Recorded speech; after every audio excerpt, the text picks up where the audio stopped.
These lenders aren't babies. These are total killers. These are not the nice, sweet little people that you think, okay? You know, I mean, you're living in a world of the make-believe, Chris. You want to know the truth. And I had the good sense to leave Atlantic City, which, by the way, Caesars just went bankrupt. Every company, Chris can tell you, every company virtually in Atlantic City went bankrupt. Every company. And let me just tell you, I had the good sense, and I've gotten a lot of credit in the financial pages. 7 years ago, I left Atlantic City before it totally cratered, and I made a lot of money in Atlantic City, and I'm very proud of it. I want to tell you.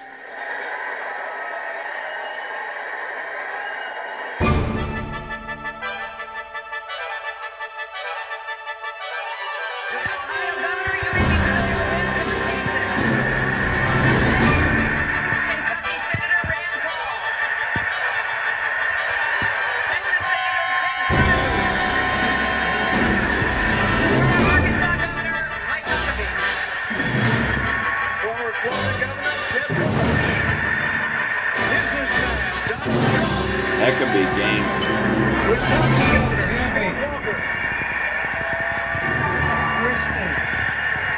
Huckabee gained some weight. Dr. Ben Carson, Florida Senator Marco Rubio, and New Jersey Governor Chris Christie. In the center of the stage tonight, businessman Donald Trump.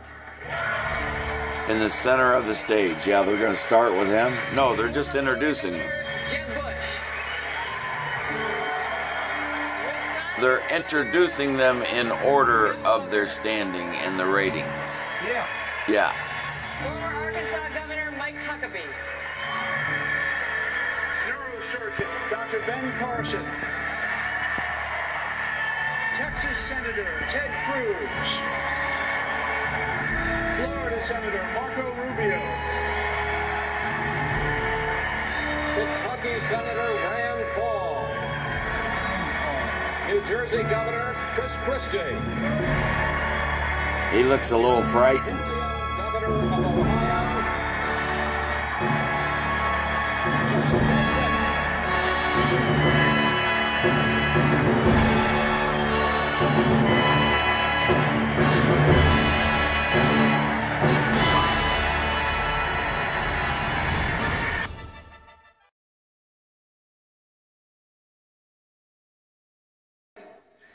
Is there anyone on stage, and can I see hands, who is unwilling tonight to pledge your support to the eventual nominee of the Republican Party and pledge to not run an independent campaign against that person? Again, we're looking for you to raise your hand now. Raise your hand now if you won't make that pledge tonight. Mr. Trump. The place where the RNC will give the nominee the nod. I fully understand. And that experts say an independent run would almost certainly hand the race over to Democrats and likely another Clinton. You can't say tonight that you can make that pledge. I cannot say. I have to respect the person that if it's not me, the person that wins. If I do win and I'm leading by quite a bit, that's what I want to do. I can totally make that pledge. If I'm the nominee, I will pledge I will not run as an independent. Senator Rubio, when Jeb Bush announced his candidacy for presidency, he said this: there's no passing off responsibility when you're a governor, no blending into the legislative crowd. Could you please address Governor Bush across the stage here and explain to him why you, someone who has never held executive office, are better prepared to be president than he is? Whoa. A man who you say did a great job running your state of Florida for 8 years. These guys are brutal tonight. It's great to be here tonight. Let me begin by saying this. I'm not new to the political process. I was making a contribution as the Speaker of the third largest and most diverse state in the country well before I even got into the Senate. I would add to that this election cannot be a resume competition. It's important to be qualified, but if this election is a resume competition, then Hillary Clinton's going to be the next president. This country is facing an economy that has been radically transformed. You know, the largest retailer in the country, in the world today, Amazon, doesn't even own a single store, and these changes have been disruptive.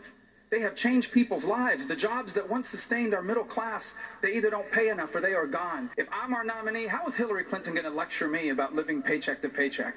I was raised paycheck to paycheck. How is she going to lecture me How is she going to lecture me about student loans? I owed over $100,000 just 4 years ago. The last thing the country needs is another Bush in the Oval Office. So do you understand the real concern in this country about dynastic politics? Absolutely, I do. And I'm going to run hard, run with heart, and run to win. I'm going to have to earn this. Maybe the bar is even higher for me. That's fine. I've got a record in Florida. I'm proud of my dad, and I'm certainly proud of my brother. In Florida, they call me Jeb because I earned it. Governor Walker, you've said that you would tear up the Iran deal on day one. If this deal is undone, what then? Iran is not a place we should be doing business with. To me, you terminate the deal on day one. You reinstate the sanctions authorized by Congress. You go to Congress and put in place even more crippling sanctions in place. And then you convince our allies to do the same. This is not just bad with Iran. This is bad with ISIS. It is tied together. And once and for all, we need a leader who's going to stand up and do something about it. It's yet another example of the failed foreign policy of the Obama-Clinton doctrine. Ronald Reagan said trust but verify. President Obama is trust but vilify.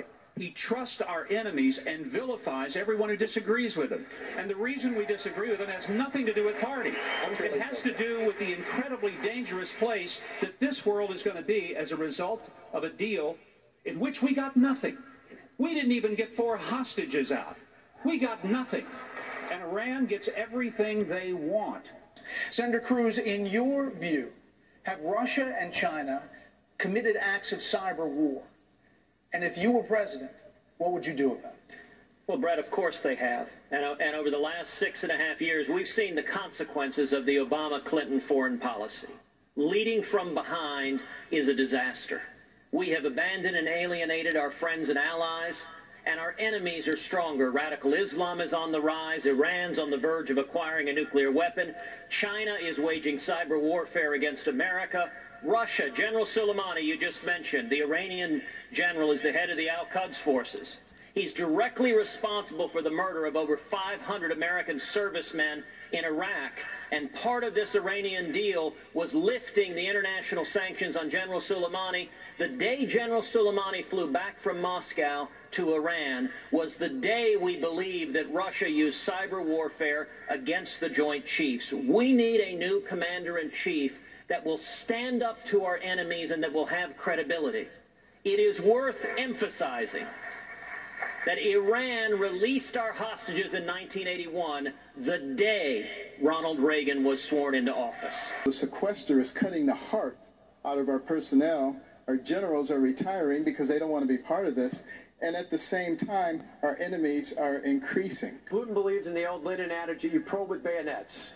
When you find mush, you push. When you find steel, you stop.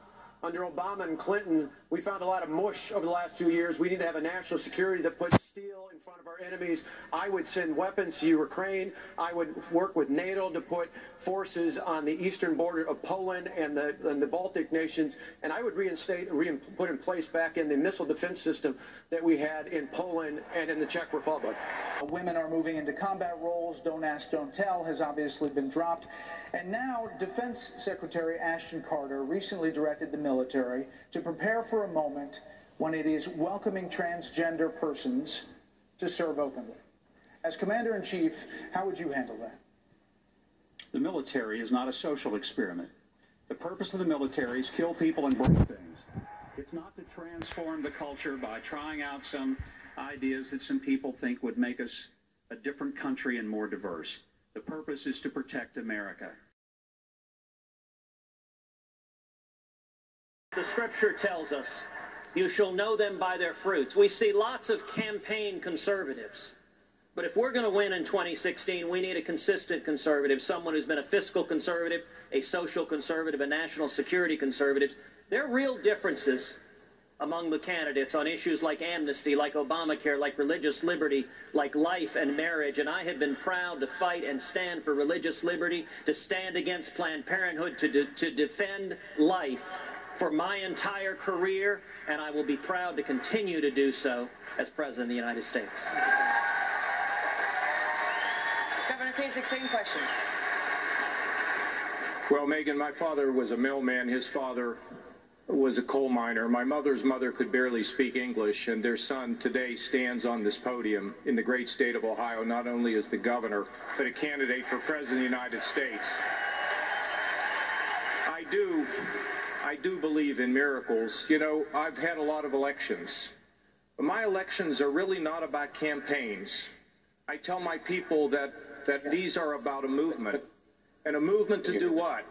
To restore common sense, a movement to do things like provide economic growth, and a movement not to let anybody be behind. You know, today the country's divided. You asked a question about the police and the difficulty in communities. We've got to unite our country again, because we're stronger when we are united, and we are weaker when we are divided. And we've got to listen to other people's voices, respect them, but keep in mind, and I believe in terms of the things that I've read in my lifetime, the Lord's not picking.